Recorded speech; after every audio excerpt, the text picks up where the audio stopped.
Capital News tonight. Sumve MP Richard Ndasa dies in Dodoma.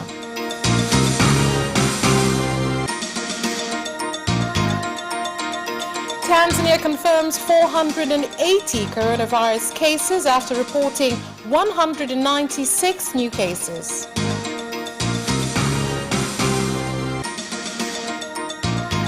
And in sports, the National Sports Council determined to support sports associations.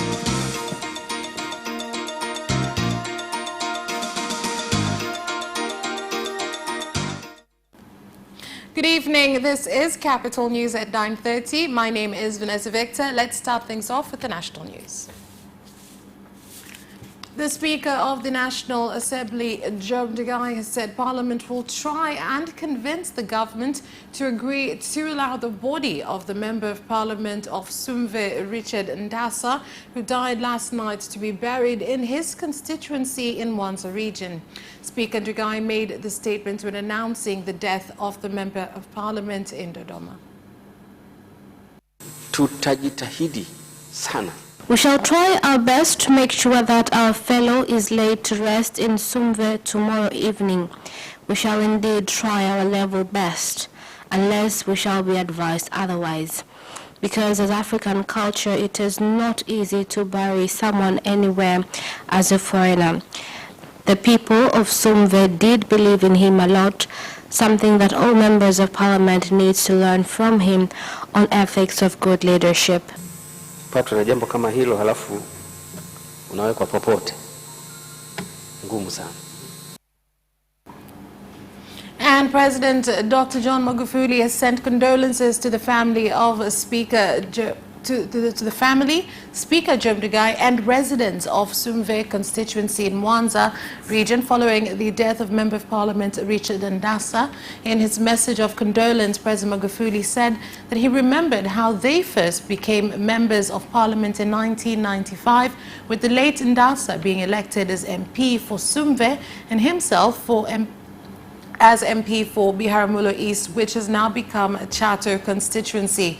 President Magufuli has called on the bereaved to be strong following the death of the Member of Parliament.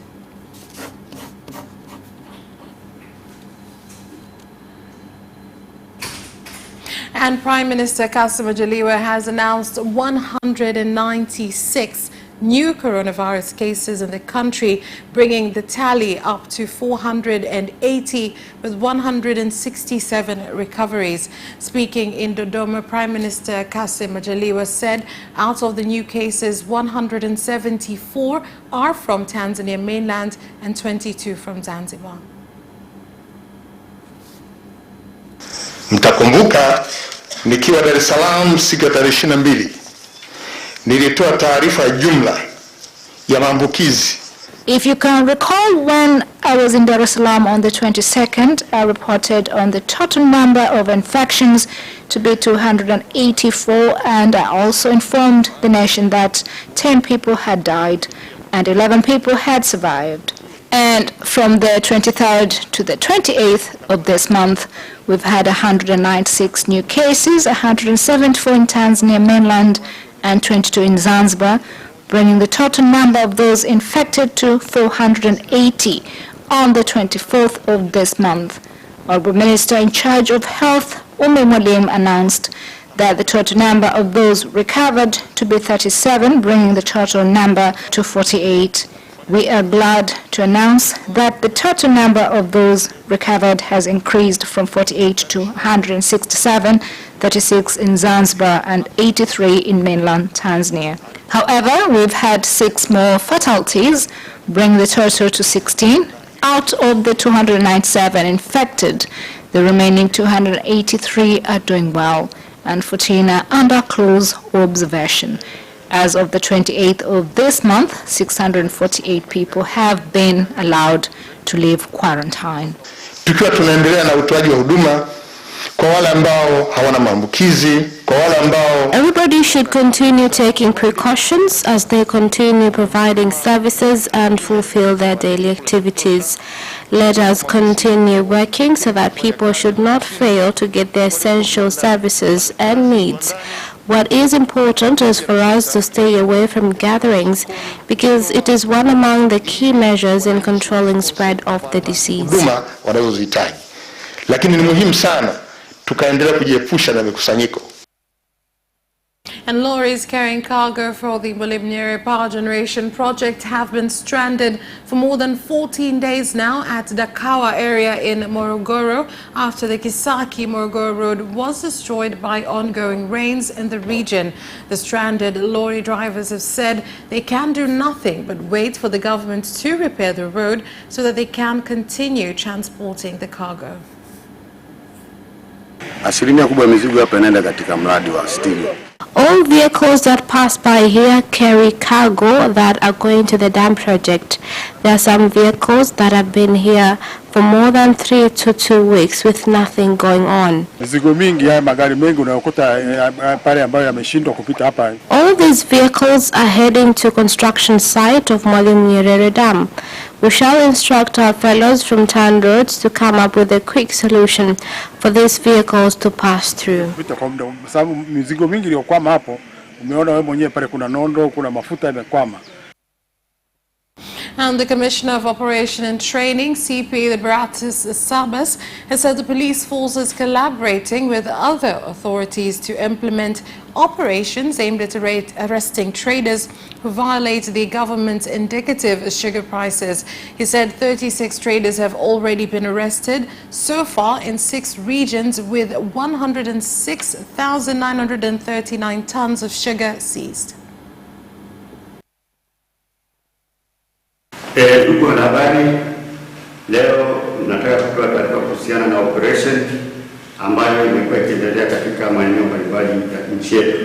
Operation hii inahusiana na kuwakamata wafanyabiashara. I'd like to report on the operation carried out on various regions of the country to arrest those who are selling sugar at a price not reflective on that announced by the government. Recently, we've had price hiking on sugar to as much as 4,500, which is against the price guide issued by the government of 2,200 to 2,700 per kilogram. On the 25th April, an operation was conducted led by the police force together with other relevant bodies in Dar es Salaam, MOROGORO, DODOMA, Arusha, Kilimanjaro, and Tanga, whereby arrests were made on business owners selling sugar at a price higher than that indicated. Suspects will be arraigned in court. This operation is progressive to be conducted in other regions too. All retailers must sell at a price indicated by the government.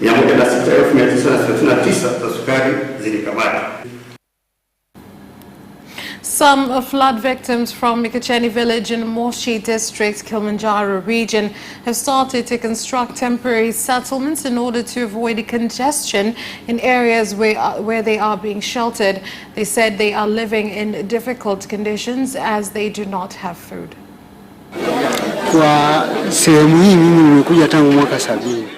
I've lived here since the 70s, but we've never witnessed flooding to this extent. It is shocking. My area is on a high rise, but still I have been flooded. We have nowhere to stay. Nimekuja hapa tangu mwaka 1971, sijawahi ona matukio kama haya makubwa. I've never seen anything like this. I urge the government to help us because we have no one else to turn to. There is raw sewage in the water, which could cause waterborne diseases to erupt. In the end, badly affecting the government. Sema tu kwamba sisi kama serikali tuko pamoja nanyi, tutahakikisha kwamba the government is with you. We will be together in this regard so we can share whatever we're able to get until the floods subside and you can go back to work. The floods have affected you so much and you are living in very difficult conditions. But we shall be in solidarity with you so you can come out of this safely.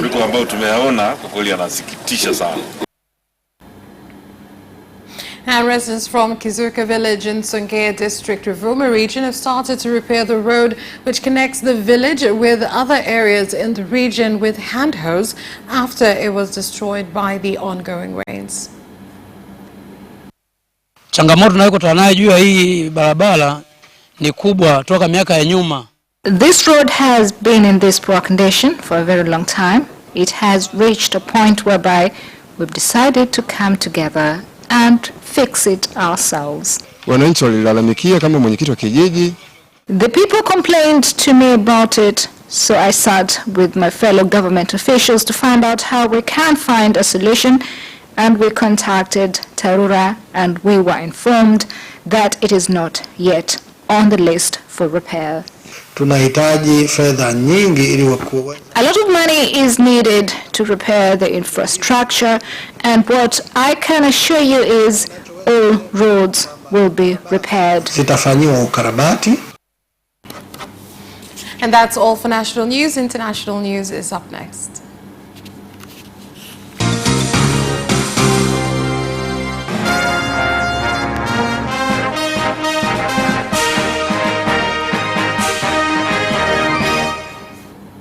In international news, Health Chief Administrative Secretary Dr. Mercy Mwangangi on Wednesday announced that Kenya had confirmed 10 new cases of the coronavirus, bringing the total number of infections to 384.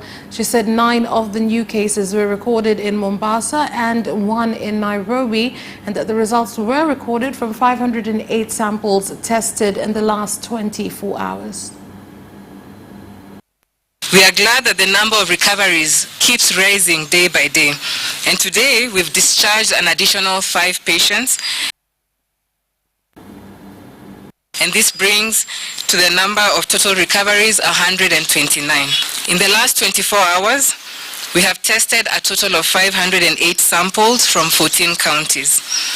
Out of this number, 10 tested positive for coronavirus, and of these, 9 are from Mombasa and 1 from Nairobi. This brings to total 384 total number of positive cases in the country. With the election campaigns underway in Burundi, the candidate from Upona Party, Gaston Sindimwo, who is the current first vice president, has said among policies which they will give priority to is how to address the problem of youth unemployment in the country. I will do whatever I can so that my party wins and leads Burundi. It is a good opportunity to change things in the country. This party is not a normal one, nor it is one threatened by anything. It is one with respect and values, and it still continues to do important things in Burundi.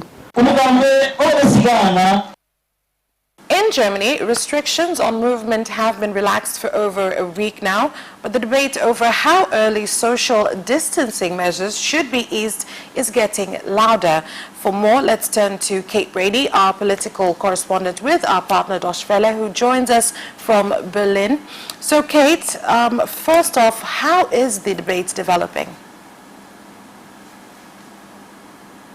Well, it certainly has gotten considerably louder in the last days. There have been several relaxations of measures across Germany in the past few days, and now we have seen the reproduction rate as well now increasing to 1.0, meaning that for every one person who's infected with the coronavirus, another person, they will infect another person. And this is the number that scientists are keeping a very close eye on, as if it peaks, or rather goes above 1, that's when it's very likely that we'll see another spike in the number of new cases here in Germany.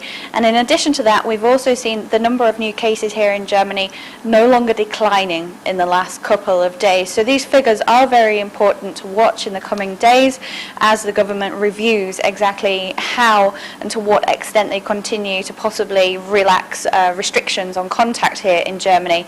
That said, at the same time, there's a lot of growing concerns being voiced by politicians and also activist groups, particularly when it comes to concerns over the elderly, people who are having to be isolated for an extended period of time, especially those on their own, and also concerns about domestic violence. We've seen an increase in the number of calls being made to helplines here in Germany in recent weeks, and also, of course, the long-term effects on the education system here in Germany and what this might mean for school children and also their social interaction. So a lot of different factors to be taken into consideration here in Germany. And on top of all of that, of course, you have the economic pressure to keep the economy ticking over here. So there's lots of different balls to be juggled by both scientists and politicians here at the moment in order to try and keep everyone happy and make sure that the public is still adhering to those restrictions that have been put in place. And how are the social distancing rules evolving, and are people abiding by them? Well, it does seem that if you look at some of the polls here in Germany, there is still appetite to follow these restrictions, but anecdotally speaking, it does seem that many people are indeed becoming more complacent when you're out and about. That said, there has been a new measure implemented this week across Germany now in all of its 16 states, and everyone is now required to wear a mask or a face covering, a scarf as well, for example, suffices in many states to cover your nose and your mouth when you're in shops and when you're on public transport. Again, we'll have to see over the next couple of days exactly how people are, to what extent they're following that new measurement, but that is also being enforced very differently in different parts of Germany.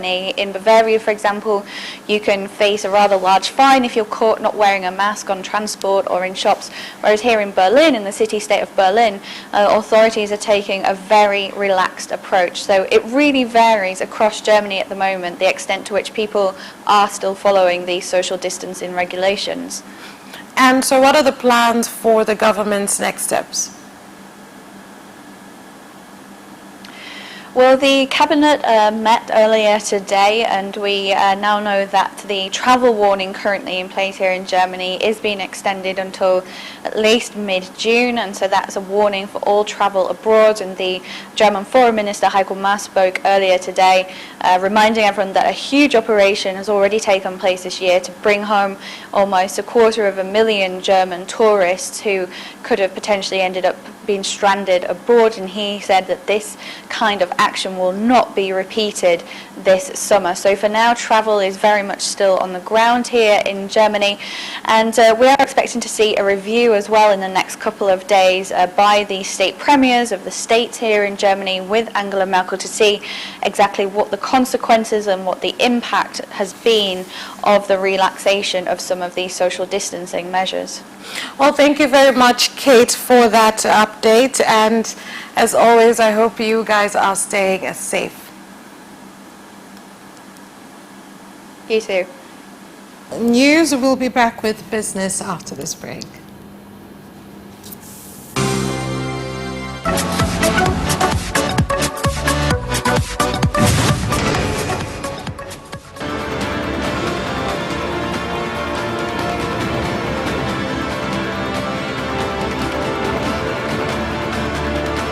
Watch Business Edition as we talk to business leaders and experts in sectors that are transforming Tanzania's economy.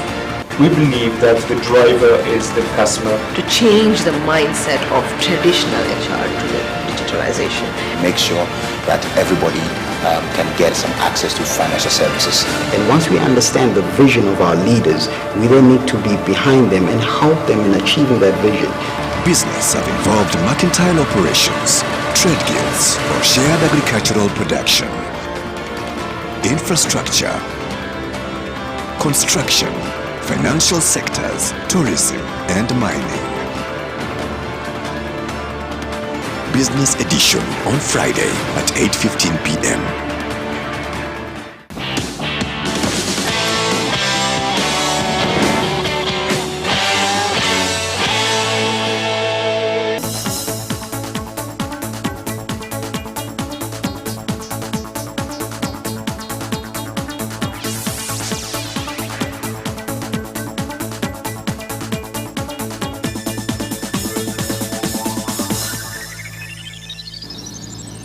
Welcome back, and in business news. The Minister of Agriculture, Japhet Hassunga, said during the fifth phase government under President Dr. John Magufuli, coffee production has increased to 214,962 tons, and that on average the country has been producing 51,777 tons annually. As we all know, coffee is one of the strategic crops that are farmed in more than 16 regions in the country, which include Songwe, Mbeya, Ruvuma, Kagera, Kilimanjaro, Arusha, Mara, Kigoma, Tanga, Morogoro, Njombe, Katavi, and Mwanza. This crop has employed over 450,000 families, and we have two major types of coffee in Tanzania, where there is Arabica and Robusta. Arabica is grown in all these regions, but Robusta is found more in Kagera region in the Lake Zone. This crop has been a significant contributor to development and the economy, bringing in a lot of domestic and foreign money for the country. In 4 years, farmers have managed to get 1.195 trillion shillings, and it is the third highest contributor, first being cashew nut and second tobacco. Tanzania Chamber of Commerce, Industries and Agriculture, TCCIA, has called on the government and Bank of Tanzania to look into how to support businesses in the country by coming up with more favorable loan repayment conditions as the coronavirus pandemic has affected their businesses. Mimi sio msemaji wa benki, lakini hii ni kutokana na utafiti. I am not the bank's spokesperson, but this is due to research. They have almost a 50% cash flow loss, which means it is high time our central bank says what it can do so that the banks can get some relief from customers who owe them money. We cannot allow our economy to continue to deteriorate. Hapo hatuwezi tukaruhusu uchumi wetu tu uendelee kudorora. The livestock sector is expecting to see big developments after implementation of a project that uses technology that aims to increase good quality livestock, dairy products, meat and hides. Sisi watafiti kama nilivyosema, changamoto wanazopata ni more biology. We researchers experience more of biological challenges. You find a good animal gives you a calf after each year or 9 months. What we want is to improve technology so as to get more of them. Even with the matter of pastures, we want to resolve drought issues by finding pastures that can withstand drought. Sasa kwa kawaida katika mzunguko wa kawaida ng'ombe. In the normal cycle, a female cow gives birth to 1 calf. They can produce many eggs, but only 1 is fertilized. But through this technology, we have seen that the cow can produce 4 to 8 embryos in 1 harvest. Ng'ombe jike ana uwezo wa kuzalisha vinitete kati ya 4 mpaka 8 kwa mvuno mmoja. And that's all for business news. Sports is up next.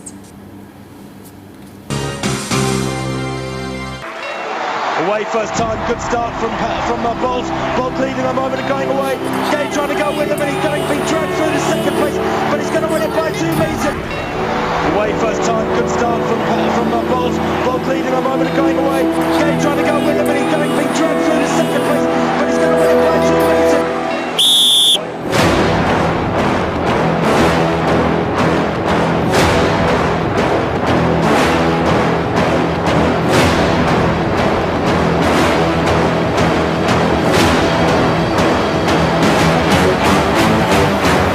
Opposition, Joaquinho, he did lose to Lynn.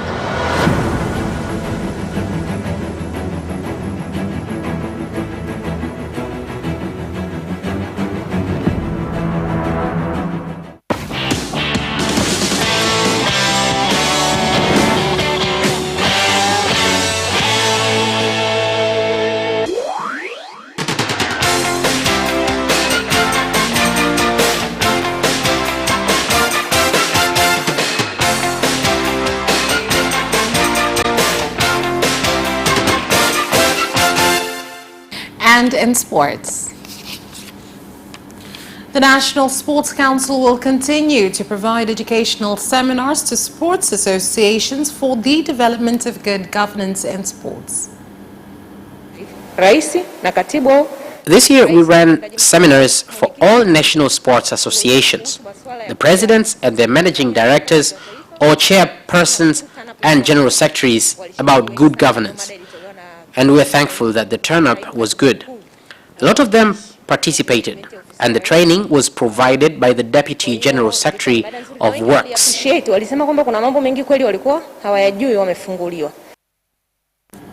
Yanga SC captain Papi Chisimbi said he is ready to battle with any competitor for the starting position in the team. Here's more.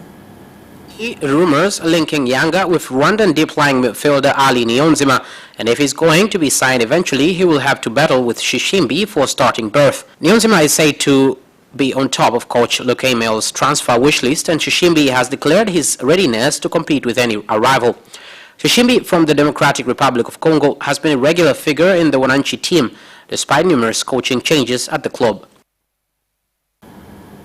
And the UEFA could press ahead with plans to stage the final stages of the Champions League behind closed doors and at neutral venues after the French government confirmed there would be no professional football allowed in the country until at least the 1st of September. Saint-Germain, one of 4 clubs already through to the quarter-finals of UEFA's flagship competition. The prospect of completing the Champions League in its normal 2-leg format is impossible, given restrictions announced by France's Prime Minister Eduardo Philippe on Tuesday. European football's governing body is understood to be considering proposals which would involve the 12 remaining teams, including Manchester City and Chelsea, playing at stadiums under strict controls, similar to those in Germany for the proposed return of the Bundesliga next month. All players will be rigorously tested before and after every match, with restrictions on the number of people present. The Saudi Arabia-funded £300 million takeover of Newcastle United inched closer to completion on Tuesday as documentation lodged with Companies House revealing the name of a potential new club director became public. On the day when lawyers representing Hatice Sengiz, the fiancée of the murdered Washington Post journalist Jamal Khashoggi, formally petitioned the Premier League demanding they block the prospective sale, the emergency of the fresh paperwork indicated the deal could soon be done. The sense of an impending buyout has been heightened by the appearance of Companies House documents showing that Bandar bin Morgan, the chief operating officer of Saudi's public investment fund PIF, was added as a director of NCUK Investment Limited on 9th of April. NCUK Investment is a shell company established in January by Yasir Al-Rumayyan, the director of the PIF, as a vehicle to facilitate the transfer of shares from Newcastle's current owner, Mike Ashley.